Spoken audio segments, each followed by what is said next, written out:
Muchísimas gracias, Coralia, por invitarnos a presentar WAS hoy aquí en Fitur. Bueno, Coralia es socia WAS, igual que algunas de las personas que estáis aquí y todas las socias que están hoy sentadas en esta mesa. WAS es una asociación de directivas en el ámbito de la sostenibilidad y de ESG, que es la jornada que Coralia ha preparado hoy para contribuir a que el sector turismo sea parte de la transformación que está ocurriendo y de forma que contribuya positivamente a la transformación del negocio y a la transformación de nuestra sociedad. WAS es una asociación compuesta por directivas con más de 15 años de experiencia en los ámbitos ESG, que pensamos que la sostenibilidad tiene que estar en la mesa donde se toman las decisiones, abordando dos grandes desafíos de forma paralela: el desafío de la sostenibilidad y el desafío de la diversidad. Creemos que esta transformación que vivimos requiere contar con el talento, requiere generar un cambio y, desde luego, hacerlo de forma diversa. Vivimos momentos con muchas complejidades que a lo largo del día hemos ido viendo. Complejidades que además Jerusalén contaba que van desde los desafíos geoestratégicos a nueva normativa, ¿no? Y todos los impactos que también tenemos desde cadenas de suministro a impacto en los costes, por ejemplo, y desde la sostenibilidad tenemos cantidad de herramientas para abordarlo de forma positiva. Nosotros desde WAS contribuimos a que nuestras socias aporten este conocimiento, que puedan generar esta transformación. Ayudamos, ¿no?, a dar visibilidad al trabajo que todas nosotras hacemos dentro de la asociación, y desde aquí también nos invitamos pues, a que nos conozcáis, a que conozcáis a las miembros de la asociación y que contéis con ellas para trabajar de forma colaborativa. Y desde luego, si algunos de los que estáis aquí también queréis ser parte, pues estamos encantados de contar con vuestro apoyo y trabajar juntos en estas palancas en las que estamos, que son las que nos mueven, ¿no? Y sin más, doy paso a Isabel Rivadulla, que es la vicepresidenta de WAS, y os presenta la mesa y el debate que tendremos hoy gracias a Coralia y al Instituto Tecnológico Hotelero. Muchas gracias. Bueno, pues muy buenas tardes. Yo también quiero agradecer a Coralia el darnos la oportunidad de estar aquí a las WAS, que somos lo más, que siempre lo decimos, pero es verdad que es una asociación que nos permite tener una visión muy amplia de la sostenibilidad, porque provenimos muchas de áreas completamente distintas, ¿no? De hecho, yo no provengo del área del turismo, con lo cual para mí ha sido un aprendizaje también el preparar pues esta mesa con estas magníficas profesionales que tenemos hoy aquí. Aunque Coralia ya nos ha introducido un poco a las personas que tenemos en la mesa, yo creo que merece la pena conocer un poco el perfil de cada una. Gema ya nos ha comentado, Coralia, que es la alcaldesa de Santander desde el año 2016 y además fue la primera mujer que accedió a la alcaldía de esta ciudad, que también tiene mucho mérito. Gema comenzó su bagaje profesional en la empresa privada, fue gerente de la Asociación de Jóvenes Empresarios de Cantabria hasta su incorporación como concejala en el ayuntamiento, donde entre otras áreas de responsabilidad tenía la de turismo, con lo cual de esto sabes bastante. Tenemos a Choni Fernández, directora de Clientes, Sostenibilidad y Comunicación de Portaventura. Ha trabajado durante muchos años en Portaventura en diferentes posiciones, aunque también proviene antes de otra empresa, también con su experiencia en estos temas. Y algo súper importante es que ha logrado que la sostenibilidad, que para nosotros es importante como asociación y como ha comentado antes Mónica, ocupa un papel estratégico dentro de la compañía, que es fundamental. Además, bueno, pues cuenta con numerosos reconocimientos, entre ellos ser una de las personas más influyentes en el mundo de los parques temáticos, que esto hay que decirlo, que tiene mucha importancia también. Teresa Parejo, directora de Sostenibilidad de Iberia, anteriormente proviene del mundo académico, fue profesora de Derecho Administrativo de la Universidad Carlos III, especializándose en regulación y políticas de cambio climático. Además, bueno, ha colaborado con distintas instituciones y distintos centros, no solo en España, sino también fuera de España, en Estados Unidos, con lo cual también seguro que nos tiene aquí muchas cosas que aportar.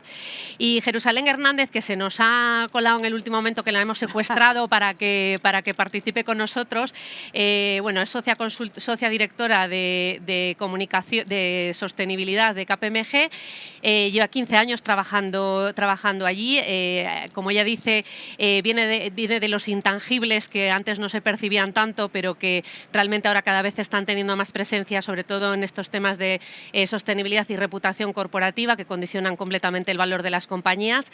Y bueno, pues ha acompañado y además ahora está jugando un papel estratégico importante para muchas empresas, acompañándolas en este camino hacia la sostenibilidad con todos los ESG. Además, bueno, tiene un currículum impresionante de reconocimientos y participaciones en distintos grupos y aparte de todo, bueno, yo creo que el valor es que estos son todas socias de WAS.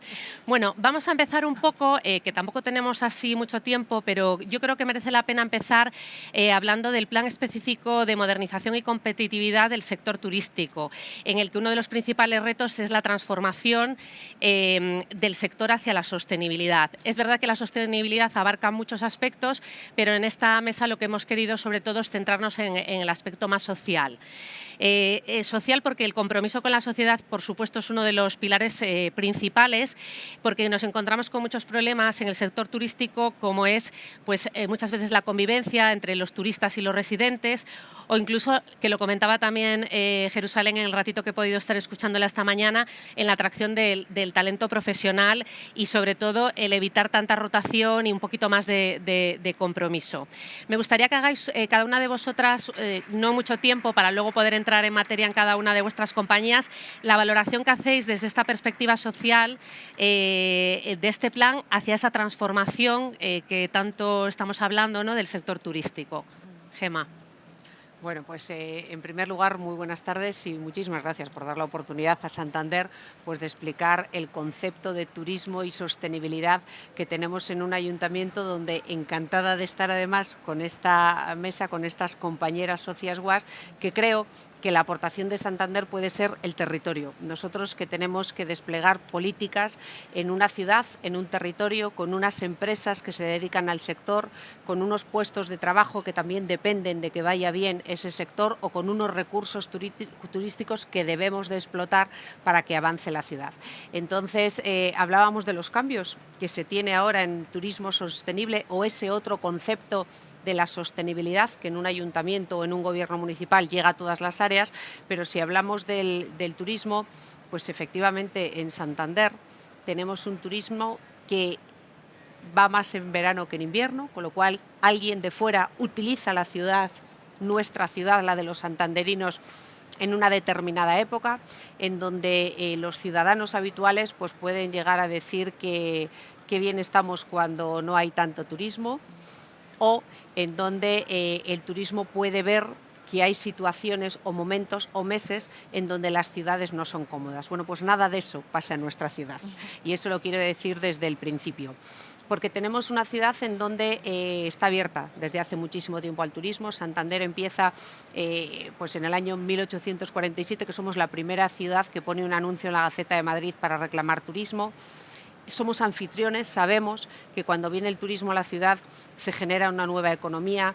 Cuando en aquel momento llegan turistas o veraneantes, que se llamaban cuando aquello pues cambia la vida social de la ciudad, se funda el club de tenis, el club de regatas, la Real Sociedad de la Magdalena. Bueno, hay otro tipo de vida, con lo cual siempre hago este antecedente para que se vea que siempre en Santander el turismo ha sido muy bien acogido, pero por ser estacional siempre hemos tenido, hasta hace poco, falta de profesionalidad, con lo cual cualquier persona que podía estar estudiando una carrera en Palencia o en Burgos podía ir a Santander en verano o a cualquier pueblo de Cantabria a hacer de camarero o a trabajar en un hotel. Eso nos ha dado el que hemos sido poco receptores de turismo internacional, porque los idiomas era algo que podía faltar, y eso nos ha dado también pues que había otras ciudades o otros países que tenían una atención más profesional. Bueno, pues nosotros ya llevamos trabajando en esto desde hace muchísimos años y ahora sí que puedo decir que en Santander se está desestacionalizando el producto porque hemos ido a multiproducto. A Santander, con el turismo cultural o con las infraestructuras culturales, hacemos que la gente vaya a Santander en cualquier época, o con el turismo de congresos, que habitualmente es entre semana, o con el turismo urbano, que son fines de semana también fuera de temporada, o con el turismo medioambiental, que son rutas cotas en una zona de Santander, la zona litoral norte. Con lo cual, el primer lugar para la sostenibilidad es evitar eso que ya está pasando en otros sitios, que es que hay momentos en los que estamos masificados, pues si hacemos que vaya gente durante todo el año, hacemos que sean profesiones y sectores sostenibles, porque generan economía y puestos de trabajo durante todos los meses del año. Después, ahora todas las ciudades están gestionadas mediante la innovación. Si conocemos los datos que nos genera la ciudad, si conocemos las preferencias de la ciudad que viene, podremos preparar la ciudad para que cuando repitan o cuando vuelvan tengan esa satisfacción. Nadie se sorprende hoy de un lugar al que va. Todo el mundo tiene un previaje, porque con las redes sociales sabemos perfectamente lo que vamos a consumir y lo que nos vamos a encontrar. Hay que no decepcionar y hay que cumplir esas expectativas. Y eso también es generar que vuelvan en más ocasiones. No podemos hacer un esfuerzo tan grande para que alguien venga a Santander una vez y no vuelva a nuestra ciudad, sino que también la sostenibilidad es mantenerlo en el tiempo, que un turista que viene por primera vez este año haga sostenible que siga viniendo a la ciudad porque me sigue generando riqueza. Y luego también que las empresas turísticas o todo el movimiento que la afluencia de turismo genera, que no siga destrozando el medio ambiente. Pues efectivamente ahí también tenemos muchas medidas y nuestra labor es más de concienciar a las empresas privadas. Está Miriam, que es la concejala de turismo, que este año por primera vez hemos hecho el estudio de huella de carbono a 20 establecimientos turísticos.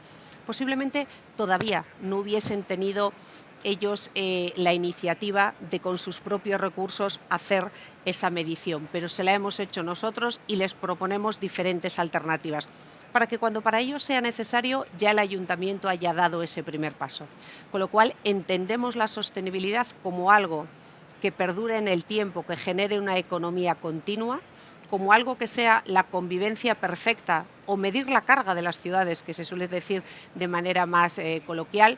Debemos de no tener una ciudad masificada para que cumplamos con esas expectativas que vienen. ¿De qué me vale que venga mucha gente al Palacio de la Magdalena si tienen que estar achuchados y no pueden ver nada? Bueno, pues debemos de medir la carga de la ciudad para repartir el turismo por toda la ciudad, que genere economía constante, puestos de trabajo con profesionales que se ganen la vida con ello y que ganen dinero con ello, por supuesto que sí.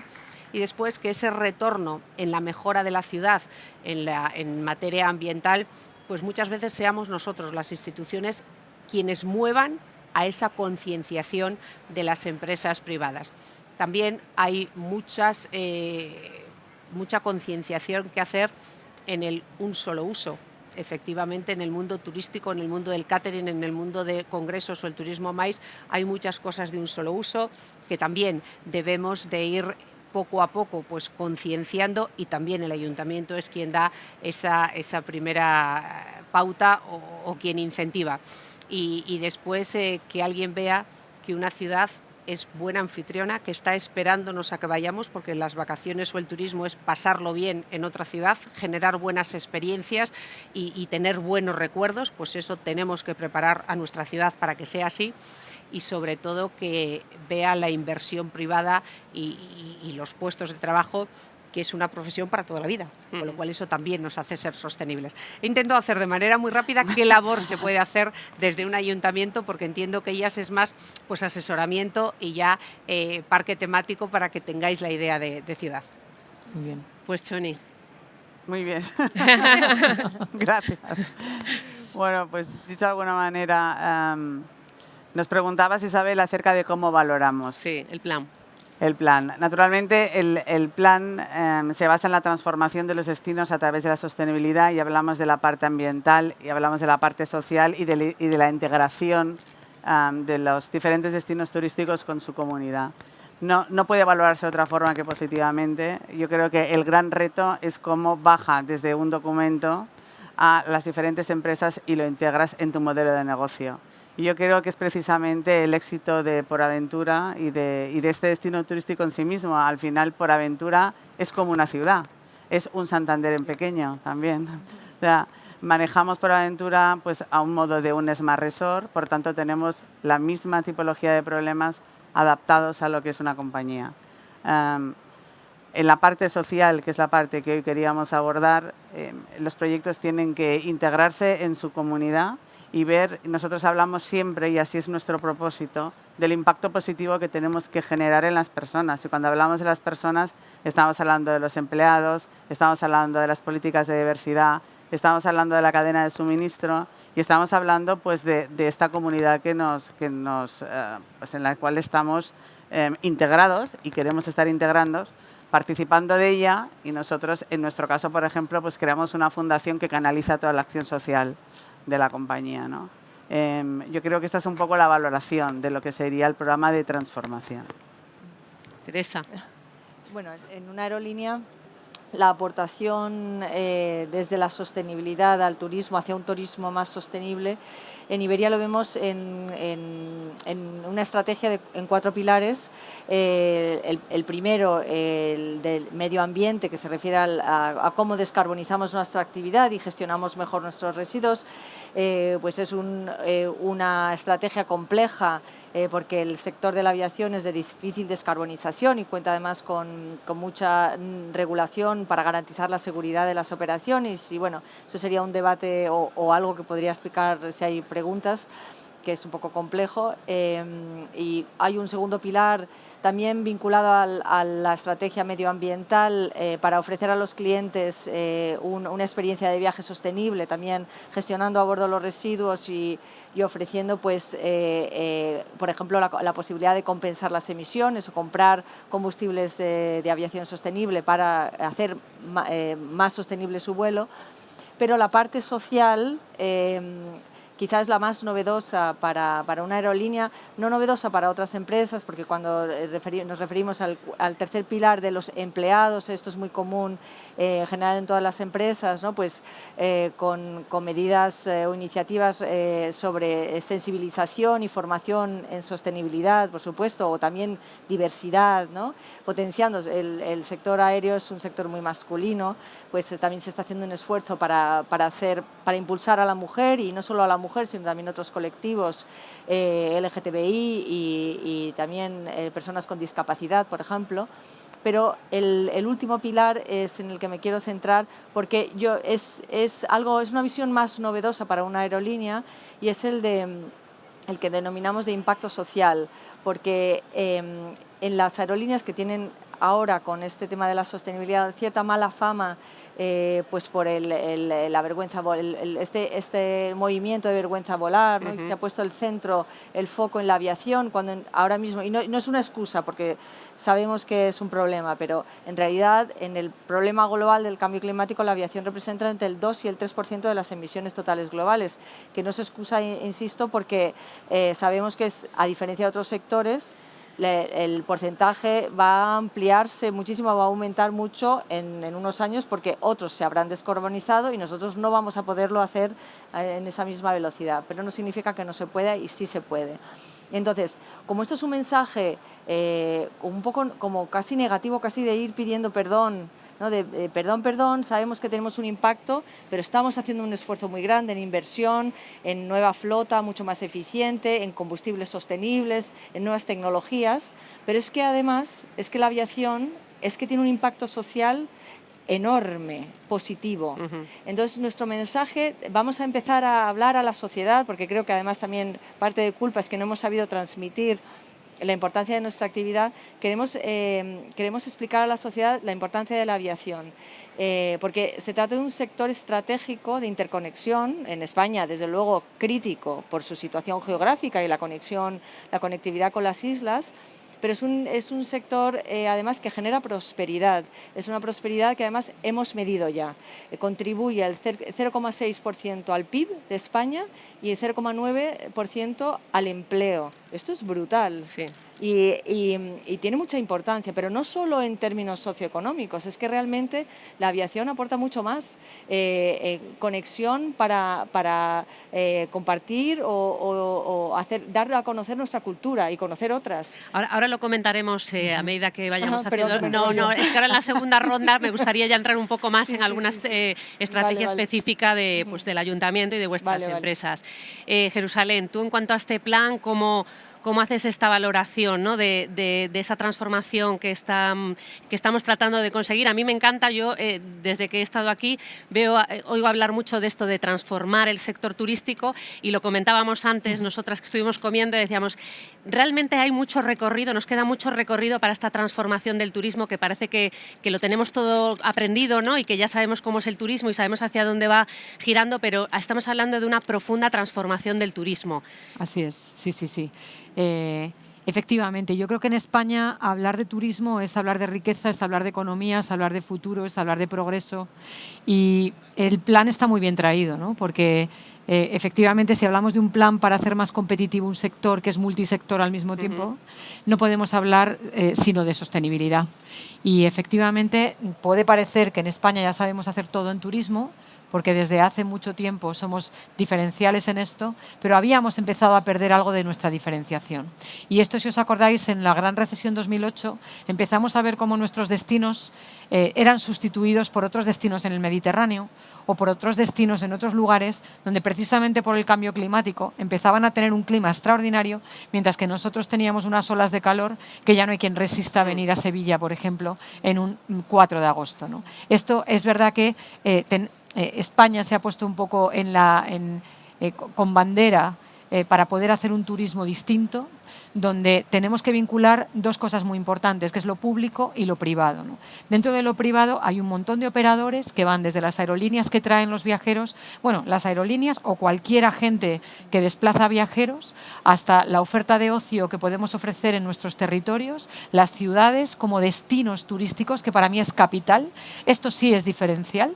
Es decir, una aerolínea, como tú ahora mismo decías, nos puede llevar a cualquier parte del mundo, ¿no? Un hotel, de nuestras cadenas hoteleras estupendas y súper buenas que tenemos, podemos tener la misma experiencia hotelera aquí que en Cancún o en Egipto, ¿no? Porque nuestros hoteles están allí. Sin embargo, lo que no tenemos es a Santander.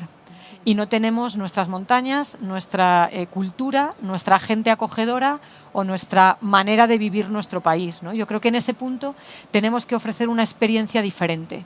Y en eso es en lo que el plan también hace hincapié, en la transformación de los agentes del sector, que es importante que cada uno de los agentes sepa cuál es su intervención en esta transformación del sector turístico, para que no esquilmemos los recursos que tenemos, que son escasos, para que ofrezcamos experiencias mucho más pegadas a la expectativa que tienen aquellos que vienen a España a visitarnos y que ya no están buscando solamente sol y playa, y que necesitamos transformar nuestra oferta en otra cosa para que el propio destino sea sostenible y cada una de las actividades de esos agentes del sector sea más sostenible. Es más un modelo de producto al que venimos acostumbrados, hacia un modelo más de cliente y de experiencia, que yo creo que es a lo que estamos tendiendo un poco, que viene por ahí un poco la transformación. Sí. Bueno, el Ayuntamiento de Santander, después está el Foro de las Ciudades y tendrán la oportunidad de escuchar mucho más de lo que hace el Ayuntamiento, que tiene un montón de políticas, además muy enfocadas a destino turístico inteligente, a plan de sostenibilidad turística orientado a potenciar el turismo más de naturaleza, el proyecto también de Santander Natural, de reforestar y de renaturalizar un poco más la ciudad. Pero como nos toca centrarnos un poco en el tema más social, también ahí es una ciudad, Santander es una ciudad muy enfocada y muy centrada en las personas, y de ello, desde el inicio de esta legislatura, el presupuesto de servicios sociales, de familia e igualdad, ha crecido un 10%, que no es nada esquilmado este dato. ¿Nos podrías comentar alguna de estas medidas y, sobre todo, el impacto que esto está teniendo en la ciudad? Bueno, pues yo creo que, como cualquier gobierno municipal, con la pandemia pues hemos tenido que apoyar mucho más a las familias. Y si antes nuestros departamentos de servicios sociales pues tenían 80 personas, pues ahora posiblemente tengan 100 en todos los ayuntamientos. Pero efectivamente la pandemia, y sobre todo en determinadas ciudades o en determinados barrios de cada una de las ciudades, nos ha dejado ver que había mucha gente pues efectivamente que vivía más o menos bien, pero que vivía al día. Yo recuerdo que cuando en plena pandemia pues había gente que pedía ayuda para alimentos y me puse a llamar yo por teléfono porque no me lo podía creer, y había pues vecinos y familias que me decían, bueno, es que yo con llegar al día 30 tenía suficiente porque el día 1 volvía a cobrar. Y efectivamente esa es la realidad de muchas de las familias. Por eso, ante esa realidad y ante que en un momento como pandemia no se podía quedar descolgado nadie, porque era transitorio y porque además para algunas personas o para un niño, para cada uno de nuestros hijos, si cada fin de semana le damos 10 euros de paga y llega 2 meses que no le damos nada, pues a veces no se entiende, depende de la edad que se tenga, si eso va acompañado de un aislamiento, pues puede generar también ese trastorno emocional que después hemos visto que la pandemia ha generado. Por eso entendimos desde el primer momento que había que estar al servicio de la sociedad. Y eso era incrementar la economía y eso era incrementar el personal. Pues de 30 programas que tenemos en el Ayuntamiento de Santander para ayudar sobre todo a los mayores, que fueron los que más crecieron, o las unidades de trabajo social, o la conciliación de la vida laboral y familiar, porque había niños que necesitaban formarse, en los hospitales llevar pues tablet para que siguiesen en contacto con la cultura y tuviesen no ese vacío de tantas horas, pues muchos proyectos que aumentamos, pero sobre todo hemos incrementado y duplicado en algunos casos pues el apoyo al tercer sector. Los ayuntamientos no somos capaces de llegar a todos los ciudadanos. Yo siempre digo, yo no puedo hablar con los 175.000 habitantes que tiene Santander, pero sí con los representantes de colectivos. Pues esa creo que fue nuestro éxito, el afianzar y reforzar todas las entidades y ONGs que eran quien ya tenían una serie de personas adscritas a las que podían llegar de manera directa. Y con eso hemos intentado pues, que la pandemia y la crisis que después pues, ha tenido pues, todo el mundo no sea tan acuciante en nuestra ciudad, y por eso también se han sentido protegidos por un ayuntamiento, que es nuestra obligación. Nosotros debemos de estar atentos, lo mismo a los empresarios que les hemos dado ayudas si mantenían el empleo y les hemos rebajado el impuesto de actividades económicas una cuarta parte durante el año, que sobre todo a esas familias que podían caer, además, en ese desánimo emocional que no nos podíamos permitir. Y sobre todo, como digo, una atención especial a esas personas mayores que todos conocemos, que bueno, pues la edad nos hace que en muchas ocasiones vivamos solos, que los hijos en su vorágine de trabajo pues a veces no estén ni en nuestro mismo país, y que llenaban su vida esas tardes saliendo de casa y reuniéndose pues en un centro de mayores o con amigas, como eso, o con amigos, como eso se acabó. Tuvimos que tener pues un contacto directo. Nosotros tenemos la teleasistencia gratuita, en donde tienen una medalla por si les pasa algo, pues eso lo aumentamos a una tutela por teléfono. Se llamaba a las personas no solamente para saber si necesitaban algo básico o pues el típico medicamento, sino para saber también cómo se sentían. Y con el Colegio de Psicólogos hicimos una consultoría que en ocasiones evitó males mayores. Hay personas que tienen pánico o no se ven capaces de pedir cita a un psicólogo porque les parece que es algo que no pueden hacer. A todos nos duele una muela y vamos a un dentista. Pues pocas personas mayores se sienten tristes y van a un psicólogo o a un psiquiatra. Y con esas llamadas rompimos esa barrera, lo detectamos con personal cualificado y ha sido en muchas ocasiones, creo, que una muy buena ayuda para los santanderinos. Qué bueno. Choni, tú nos comentabas antes en tu intervención, nos hacía referencia a la fundación que tenéis en Portaventura, que de hecho contéis con una iniciativa que es Portaventura Dreams, que acoge cada año a 200 familias, porque hablábamos de eso, de la terapia, ¿no?, que supone para niños, sobre todo enfermos, el poder disfrutar de una estancia en Portaventura. Pero como nos tenemos que enfocar más en un tema un poco más amplio, con datos más amplios del impacto social, también habéis hecho un informe, aprovechando que además está aquí Jerusalén con KPMG, sobre el impacto socioeconómico que tiene el parque, ¿no?, en datos de empleo y en datos de impacto económico. Yo creo que merece la pena que nos des alguna cifra, alguna pincelada, pensando que estamos hablando de antes del COVID, porque me imagino que con el COVID esas cifras pues se han puesto números rojos, cambiaron un poco. Y ahora seguramente estamos recuperando un poco pues las cifras de antes del 2019, aunque ya estábamos comentando que sería oportuno volver a hacer un análisis de este tipo. Sí, así es. El último año, digamos, cerrado y auditado sería típico. Sería el año 2019, donde realizamos este estudio socioeconómico, de impacto socioeconómico, y donde nosotros pudimos también pues, constatar que la aportación de un destino como PorAventura al PIB nacional es de 2.500 millones, ¿no? De forma directa, indirecta o inducida. Y de empleo una cantidad, un número nada desdeñable. Exacto. En número de empleo estaríamos hablando, si sumásemos directo, indirecto e inducido, de 33.000 puestos de trabajo, lo cual también no es nada desdeñable, ¿no? Pensar al final que si miras los presupuestos generales del Estado del año 2019, el Ministerio de de Educación tenía un presupuesto de 2.700 millones, por tanto no estamos tan lejos. O, por ejemplo, las cifras de parados de Barcelona el año 2019 eran 60.000 personas y estamos diciendo que un solo destino, como es PorAventura World, pues puede llegar a generar 33.000 puestos de trabajo en toda España, de forma directa o indirecta, ¿no? ¿Y en qué punto está ahora, después del COVID, esa recuperación del empleo? Porque entiendo que fue un golpe muy fuerte todo el año de COVID. Sí, bueno, ¿no? como para todo el sector turístico, yo creo que al final PorAventura es una empresa muy resiliente. Creo que el turismo ha demostrado también que el valor que tiene el ocio y el turismo como una herramienta de sociabilización.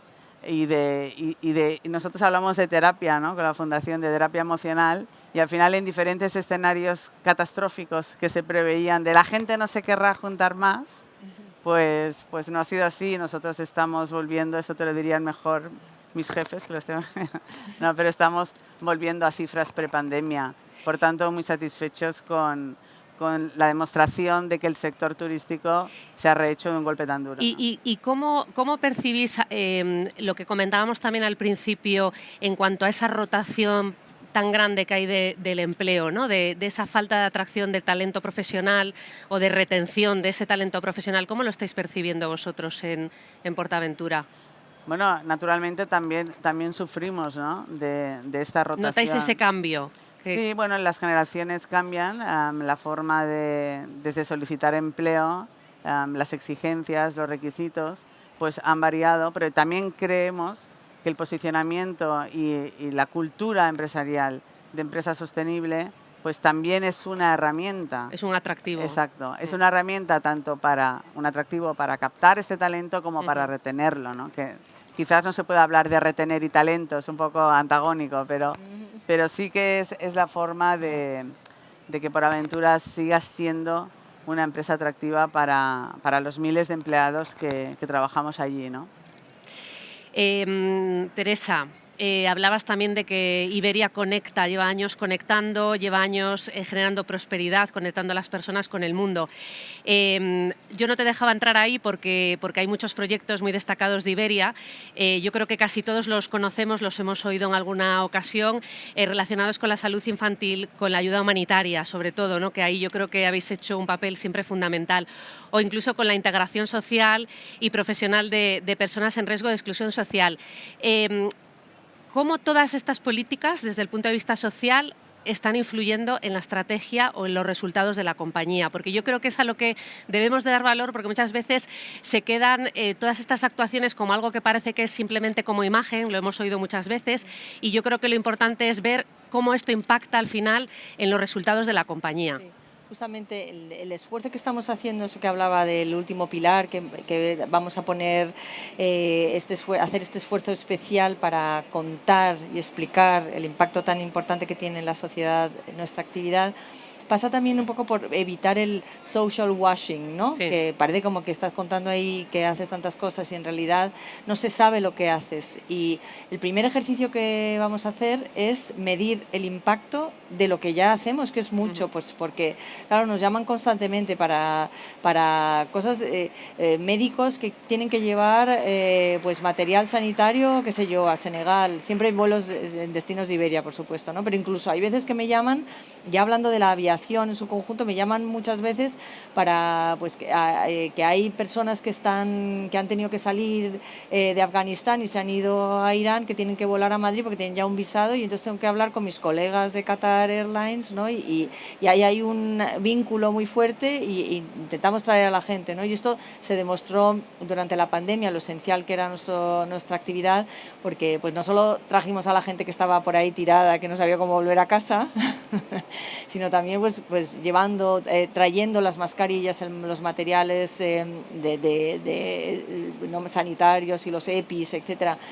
Pero como digo, vamos a medir ahora todo lo que hacemos con todas esas organizaciones con las que colaboramos, pero además estamos dando, yo creo, un paso más importante, pasando de la que podía parecer la RSC a la verdadera estrategia de impacto social que permea en la estrategia de la empresa, por eso conectada con el propósito al que acabas de referirte, para hacer un ejercicio potente, no solo el que ya hemos hecho, que acabo de decir, de cuánto es el impacto socioeconómico de la actividad en España, sino también, y yo para esto, en esto estoy especialmente contenta porque me parece súper bonito, estamos midiendo el impacto de las rutas de Iberia. Entonces hemos hecho el primero, es que es muy laborioso, hemos hecho Madrid-Bogotá, Madrid-Lima, y hemos sacado un montón de datos, no solamente en términos de creación del empleo que se genera y comparado con el que en su caso o el nivel económico que genera también, ¿no?, los sueldos